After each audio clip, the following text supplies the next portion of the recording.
Okay, so today we are doing our last part of our How to Teach Spelling Effectively series. And in this, we've had the 4 parts. So part 1 was all about the spelling skills and what sort of skills we need to be able to learn spelling and to teach spelling. Part 2 was all about the phonics and how that can be suitable for everybody.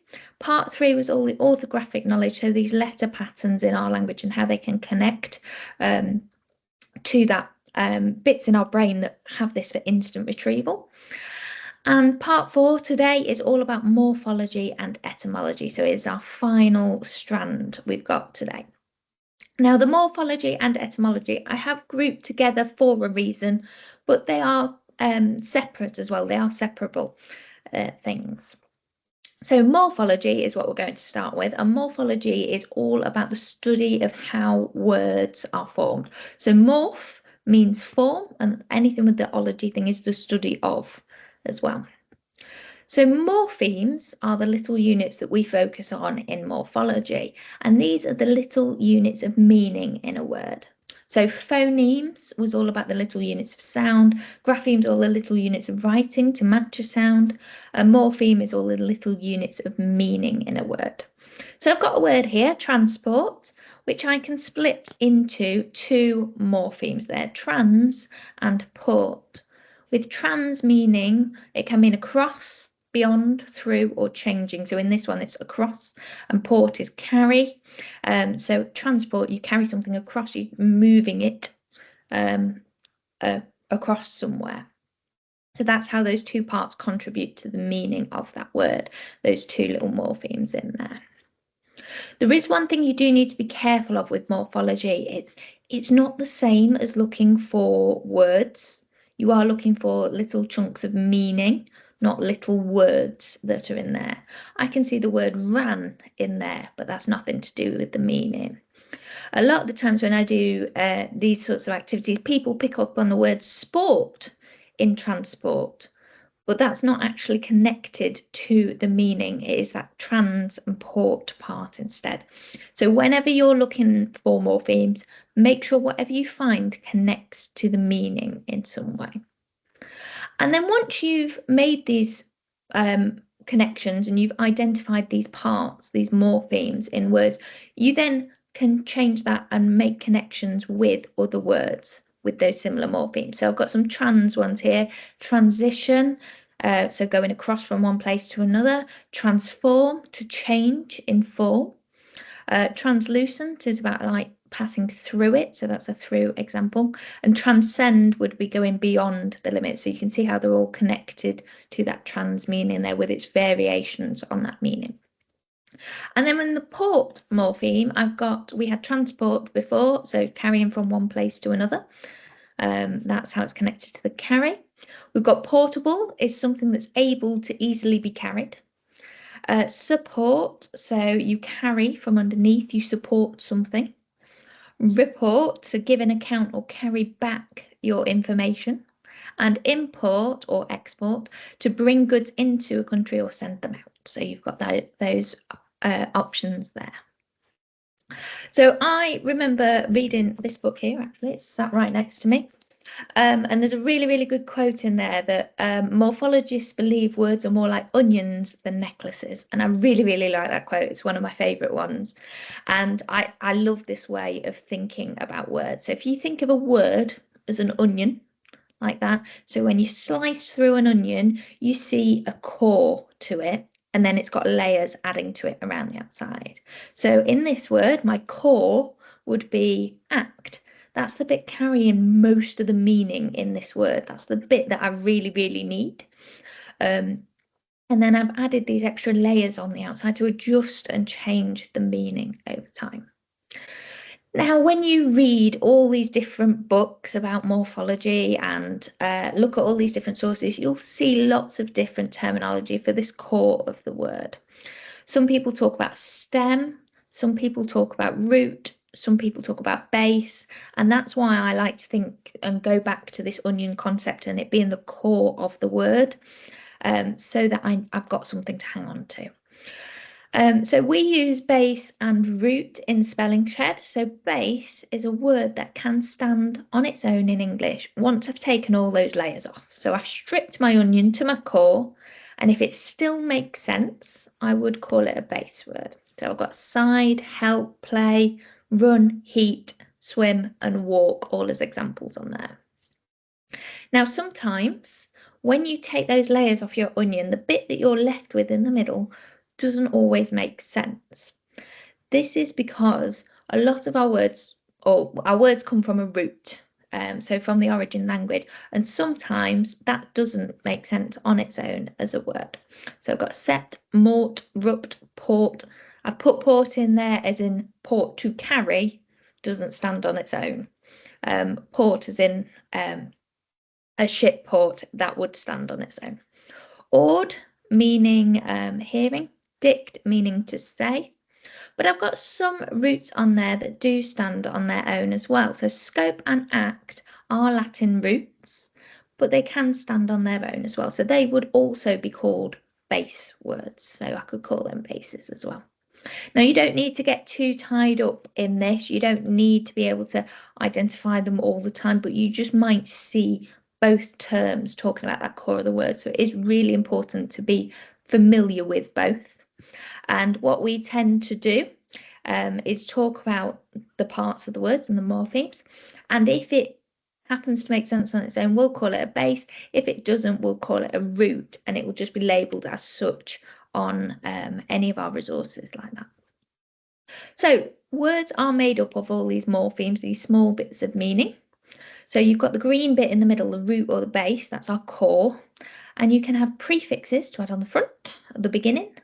And you've got suffixes that you can add on the end as well. So you can even see within prefix and suffix, I've got this fix morpheme that means to attach or fasten. So you can see that connection in between those words there too. So some examples at the bottom, you've got unreachable, so not able to be reached. And construction, so con means together. Struct is build, and the ion suffix is the act of. So building something, the act of building something together, that construction. There's lots of different ways of representing words and all these morpheme parts. So the more you look at different resources in spelling, you will see variations of this. You can use like word sums as such, which is what's in the bottom right hand corner here. You can use the onion concept if you want to draw it out, and I think it's a great visualization, but then obviously it takes a lot of effort to draw out an onion every time, so you maybe don't need to do that all the time. And there's also these word trees, which that book that I was referring to, the one by Rochelle Lieber, has a lot of really good explanation of how to build these word trees. And that also links it to your grammatical class of your words too, with the V and the A on there. So just talking about the one in the bottom right here, our little word sum or word equation, I've started to move towards using an arrow rather than an equals, just because it sometimes doesn't always mean equal to. Re plus pure plus ify does not end the same on the other side. I've lost an E somewhere. So just to aid children's understanding of the concept of equals, I've transitioned to using an arrow rather than using an equals to represent that as much as I can. Morphemes are great in compound words. So here I've got foot plus ball, football, putting them together. It sounds so obvious, and we have taught like this for a very, very long time. So this isn't anything new. We spell each of the parts out and we add them together. So that will probably be your first experience of morphemes. Don't forget to still use morphemes in compound words, even when our pronunciation maybe isn't quite the same. So breakfast doesn't sound like break fast, but if I learn the morphemes of break and fast and then put them together, I'm much more likely to get that spelling correct rather than some of these if I end up spelling them phonetically. I don't know if it's relevant for everybody, but I know a lot of schools I've taught in, the berry bits on blackberry and blueberry, because you shorten it and you say brie, children often end up missing some of those sounds out. And cupboard's another good example. We don't say cupboard, we say cupboard. but it has originated from cup and board being added together. So that way you're much more successful with the spelling. A great way to get into morphology is by using a morphology matrix. So Spelling Shed has been using these for quite some time. They are suggested in the Education Endowment Foundation Improving Literacy in Key Stage 2 report. They called them graphic organisers instead. And the writing framework that came out earlier this year had a whole appendix about morphology matrices. So they're a really, really good thing to be using. So for these, you are building up words from the parts. So I've got my core of my word in there, the green bit, supply. It's labelled as a base word at the top. I can add a prefix if I want to, so resupply. Or I can add a suffix, so supplies or supplied, and you can see they've got the little star on because, like we said in the orthography one, when I add a suffix onto those, the Y changing into the I, so I need to talk about that with the children, so I end up with that spelling there. So here you always work from left to right on a morphology matrix, and you don't have to use everything. So like resupply doesn't use a suffix, but you just don't want to jump suffix columns because then you end up missing things out and getting things that don't quite make sense. I've got another example here with a root word in it instead. So I can make object, objection, and objectionable by keeping building up all the different parts there. There's so many possibilities, and I like how they show the children, okay, we already know all these prefixes, we know these suffixes, we've learned them before. I'm just going to give you this little bit, this new bit, ject, and now you can spell so many more words. Okay, it's not just about one word that we're learning to spell, we're learning to spell all sorts of words with these skills.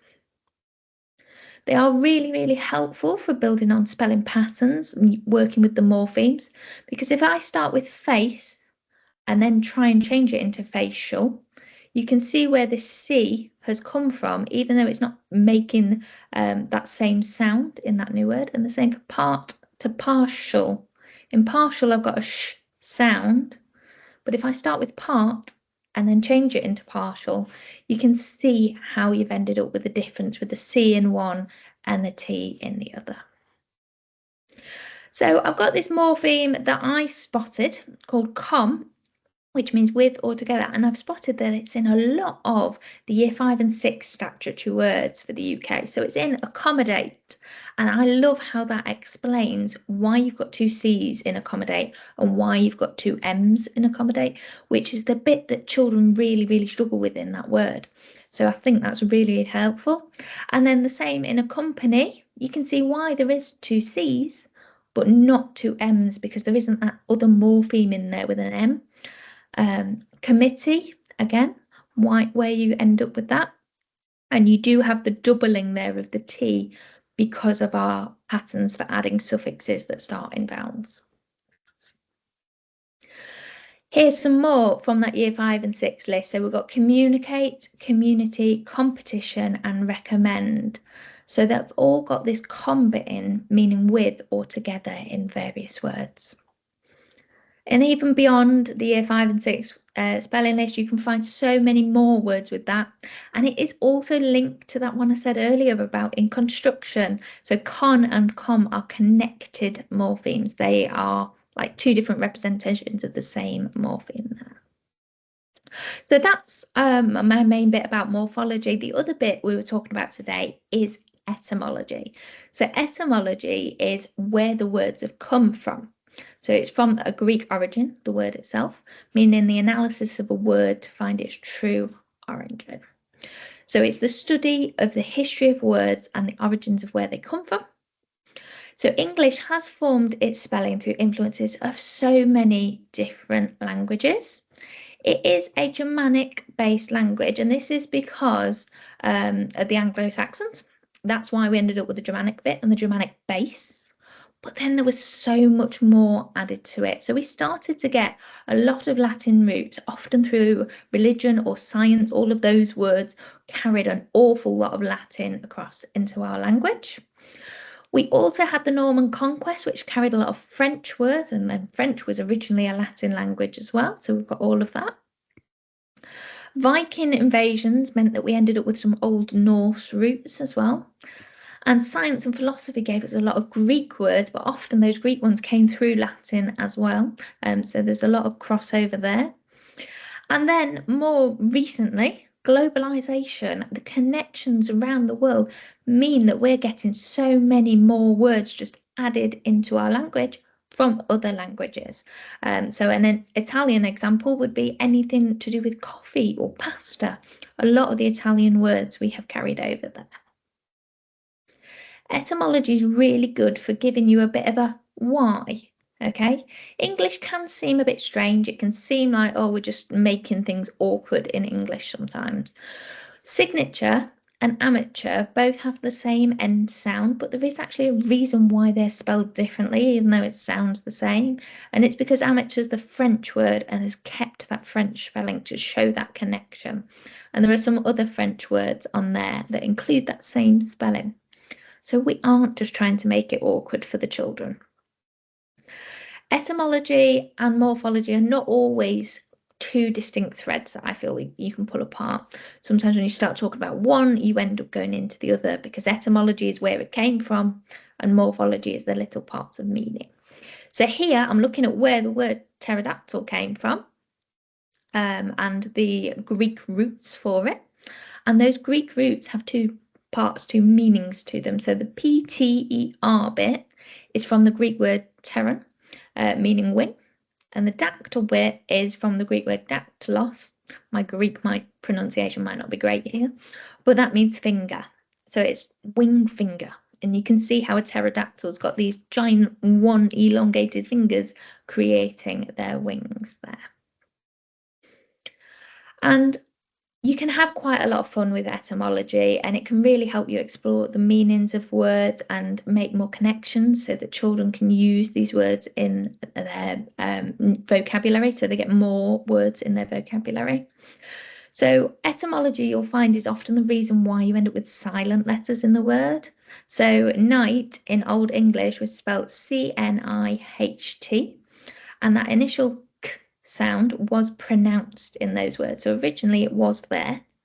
It isn't just there because it was pronounced at one point and we've just stopped pronouncing it but kept the spelling to keep that connection with the roots. And sometimes it's sort of the other way around. So we had the spelling adapted over time. So the word receipt started in medieval Latin with receptor. And then through the Old French and the late 14th century, they probably represent our pronunciation of the word much more.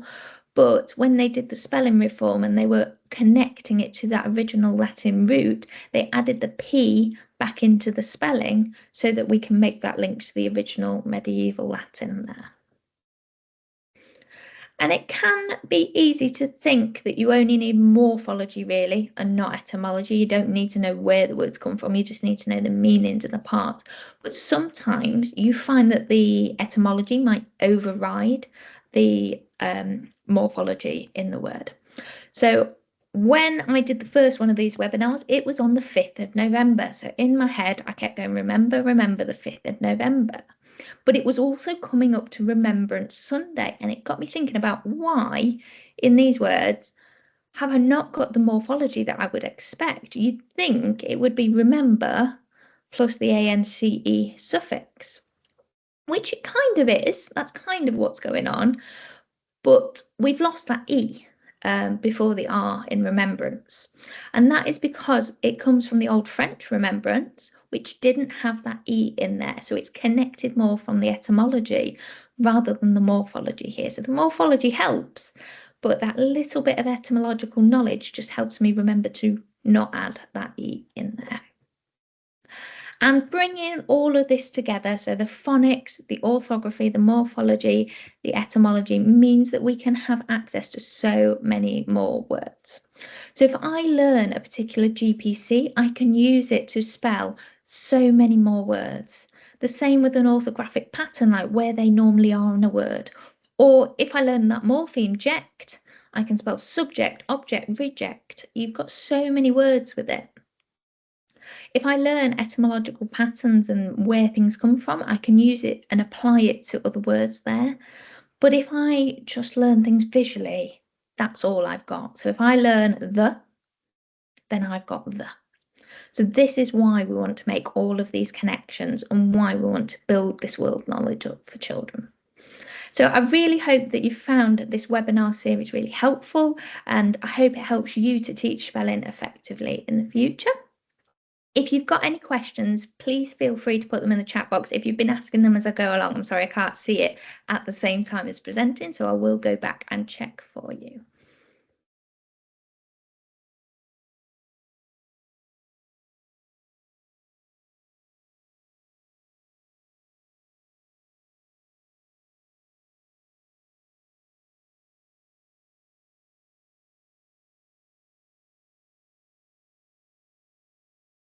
Okay, so a lot of people are asking about resources. So a lot of the resources that I showcased today are part of the Spelling Shed product.